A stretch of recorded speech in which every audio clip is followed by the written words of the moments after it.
Labą vakarą, mėly radijo šou klausytojai. Čia Mindaugas kalba. Atvažiavau ką tik iš Palangos į bobų krepšinio konkursą. Na kągi, kadangi mane pasodino čia ir liepė perskaityti marguminą, nedarysiu to. Broniau, pašnekėk. Labas vakaras, labai atsiprašom už girtą kiaulę eteryje. Nu nepykit, kad vis tiek atvežė mūsų sūnelis. Margumynas. Vienas Anglijos gyventojas statė senį besmegenį, tokį didelį, kad senis besmegenis tapo pačiu didžiausiu senį besmegenį pasaulyje. Visa Anglija juokauja, kad senis besmegenis yra senis besmegenis. Pagal DPL tos pranešimus. Pagal užsienio spaudą. Čia Česlovas kalba, jeigu nepažinot, kas. Taip. Kur čia aš pasižymėjęs buvau. Vilnius, pirmoji radio centro programa. Kągi, apšnekėkime dabar saulės užtemimą. Astrologo komentaras. Parašė žurnalistas Zbignevas, perskaitysiu aš. Ką lemia žvaigždės tradiciniai Lietuvos tėkmei? Nieko nelėmė. Šiandien teko stebėti saulės užtemimą, bet pasirodo, to užtemimo kaip ir nebuvo. Nebuvo užtemimo. Nebuvo, žiūrėjom į dangų, nebuvo jokio užtemimo. Po to galvojom, kad suklydom su laiku, žinau. Pažiūrėjom kiek valandų, viskas po valandos. Vėl žiūrim, nėra užtemimo jokio. Tai taip užtemimo ir nebuvo. Kągi, astrologinę prognozę perskaitė žurnalistas Česlovas. Pereikime prie kitų dalykų dabar. Na, taip. Kągi, prizas, siurprizas.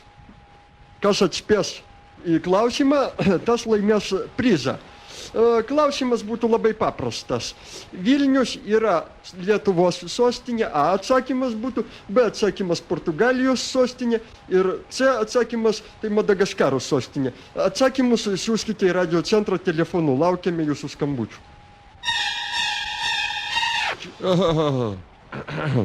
Kągi, prizas, siurprizas. Radio šou, čia radio centro pirmoji programa. Česlovas Bronius šį kartą toks, negaliu sakyti, kad pasitempęs į darbą atėjote. Kodėl jūs vislaik man daužot per galvą, Česlovas? Už tai, kad jūs esat visiškas kvailys. Jūs esat nesusikaupęs, nepasiruošęs darbui. Prašom manęs niekada nevadinti pidarastų į eterį. Prašom susikaupti pačiam. Gerai. Prizas, siurprizas. Kągi, sulaukėme skambučių. Jų nenorėtume nagarinėti. Prizą išlošė Algirdas Šachmatovičius. Atsimsit prizą radio centre. Teisingai, Lietuva yra Vilnius sostinė. Antrąją vietą už 100 šaškų konkursą laimėjo Algirdas Ramanauskas, irgi atsims prizą radio centre. Taip, na kągi, pasaulio margumynas. Tūkstančiai BMW darbuotojų Štutgarto mieste ėjo pasižiūrėti į saulės užtemimą. Darbininkai išėję ant gamyklos stogo žiūrėjo, kaip mėnulis savo šešėlių uždengė saulę. Daug žmonių susigadino akis ir dabar BMW koncernas galvoja, kaip žmonėms sugrąžinti regėjimą.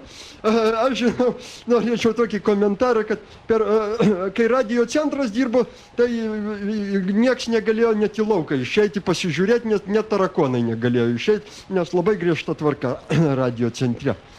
Kągi, margumynas seka. Kitos firmos darbuotojai, Mercedes-Benz darbuotojai, žiūrėjo visi išsproginę akis į saulę vakar. Žiūrėjo. Šiandien norėčiau pataisyti, čia matot, DPL tas pranešimas pasiekė mus greičiau. Čia rytoj skaityti turėtų. Ir jokio pavilnių saulės užtemimo nebuvo. Toks tad margas pasaulis šiais laikais. Margas kaip kacino uodega norėčiau paantrinti. Ar žinote, kad prieš 10 metų litai vadinosi vagnorkom? Ir kasgi tokį durną pavadinimą prigalvojo?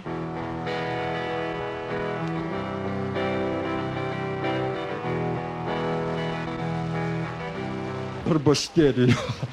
Leiskit pajuokauti, jaunatviška tokia. Mindaugėlį, kiauliuk. Ateikite čia, ateikit, Mindaugas, ateik, hop, hop, hop, hop. Mindaugėlį, ateik čia. Ateikit, ateikit. Ką sakyt? Pašnekėkit kaip nors žmoniškai, kiaulė. Kalbėkite, kiaulė.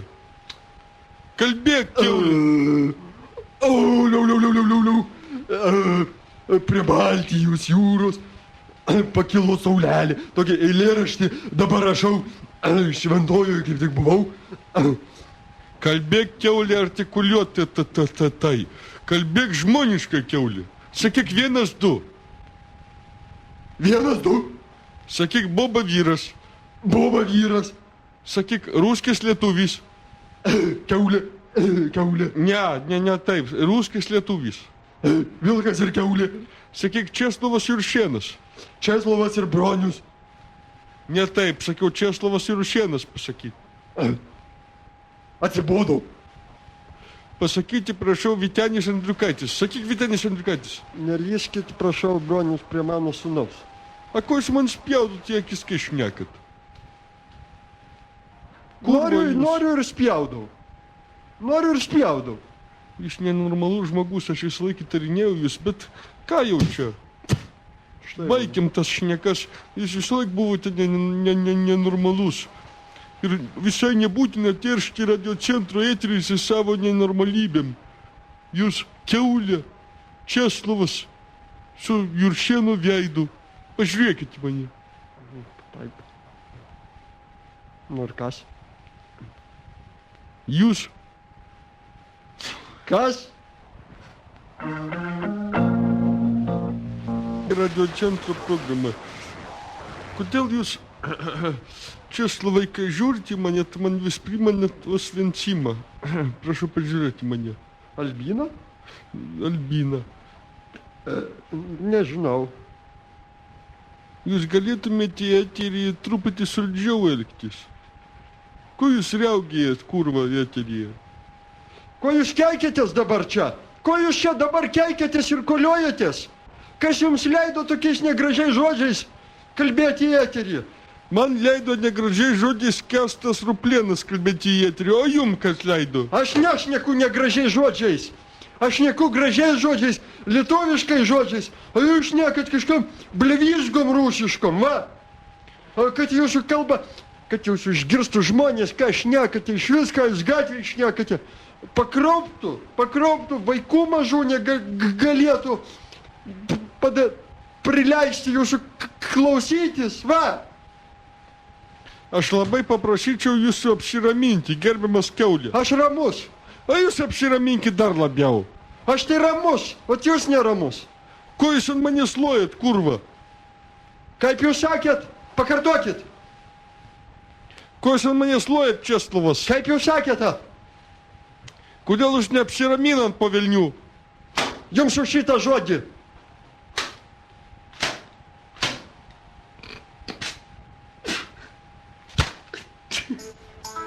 Mirsiu su rusų kalba galvoj. Aš irgi, žinai, dabar mokausi iš naujo, nes labai, žinai, graži kalba. Tai užsirašiau kursus, žmonės eina, žinai, anglų kalbos kursus, prancūzų, aš nusprendžiau rusų kalbą, žinai, išmokti. Užsirašiau kursus, vaikštau dabar, nes labai pravers, nes labai reikalinga kalba dabar pasidarė. Jo, nes labai graži kalba. Labai graži kalba, vėliau labai praktiška, labai reikalinga dabar visur. Jo, nes pavilniukai... Aš, pavyzdžiui, dainų, kiek daug gražių dainų Palangoj rusiškų. Oi, neklauskite. Visos rusiškos, aš tai matai nelabai suprantu, nes anksčiau, kai patriotas buvau, tai nesimokiau specialiai, manęs rusas paklausdavo keletos, sakydavo, eik tu toliau nuo manęs, tik tai. O dabar žiūrėk, man reikia ir su rusų pasišnekėti kokį... Aš tai rusiškai mėgstu pašnekėti, rusiškai kaip padainuoju, iš karto kitaip žmonės. Aš, žinok, pasakysiu, aš atradau savyje, kai aš kai pasigeriu, irgi rusiškai šnekėti pradedu. Žinokite, Česlovai, aš kai visai būnu girtas ir griuvinėju, tai tik rusiškai ir šneku.